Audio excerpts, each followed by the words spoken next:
அனைவருக்கும் வணக்கம் ஃப்ரெண்ட்ஸ். இன்றைய தினம் நம்முடைய வீட்டிலிருந்து கிடைத்த உலகிலேயே சின்ன தேங்காய் வகை ஒன்று பற்றி பார்க்க இருக்கிறோம். இதை பார்த்தீங்கன்னா உங்களுக்கு தெரியும், மிகவும் மிகவும் சின்ன தேங்காயாக காணப்படுது. நம்மளோட உள்ளங்கைக்குள்ளேயே இந்த தேங்காயை அடக்கிவிடக்கூடியதாக இருக்குது. சரி வாங்க, இந்த தேங்காயை நம்ம ஒருக்கா உள்ளே உரித்து பார்க்கலாம். இப்போ நீங்கள் பார்க்கும்போது தெரியும், இந்த உள்ளே விட தேங்காய் மிகவும் சின்ன சைஸில் இருக்கிறத பார்க்கக்கூடியதாக இருக்கும். மிகவும் எளிதாக உரிக்கக்கூடியதாக இருக்குது. பாருங்கள், உள்ளில் வச்சு அமர்த்தும் போதே இதோட உரிமட்டைகள் ஈஸியாக கலரக்கூடிய தன்மையில் காணப்படுது. இந்த தேங்காயோட உள்பகுதியை பார்த்தீங்களா இருந்தால் நம்ம வளமையாக பார்க்குற பெரிய தேங்காயோட அதே அமைப்பிலேயே காணப்படுது.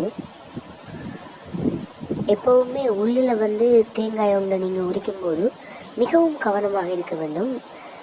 தவறுதலாக நாம் உள்ளில் விழுகின்ற சந்தர்ப்பங்கள் கூட உண்டு.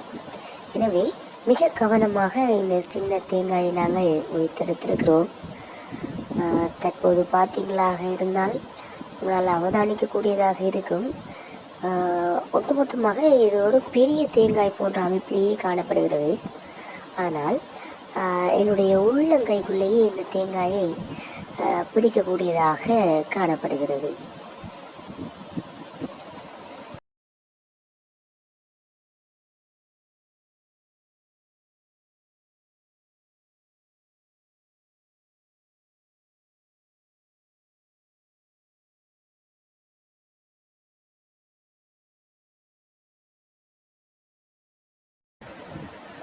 இதுதான் அந்த குட்டி தேங்காய். பெரிய தேங்காய் போன்றே காணப்படுகிறது பாருங்கள். சரி, இதை நாம் தற்போது வெட்டி பார்ப்போம். கத்தியால் இதனை வெட்ட முடியாது. இதற்காக நாம் பாக்கு வெட்டியை பயன்படுத்த வேண்டும். ஆமாம், பாக்கு வெட்டியை பயன்படுத்துகின்றோம் என்றால் இது தேங்காயா? இல்லை இல்லை, இது பாக்கு. கமுக மரத்தில் காய்க்கின்ற பச்சை கமுகம் பாக்கினைத்தான் நாம் வெட்டி பெற்றுக் கொண்டிருக்கின்றோம். இதனை நாம் இன்று சுவைத்து பார்க்க வேண்டுமே, ஆனால் இதற்கு வெற்றிலை தேவைப்படுகிறது.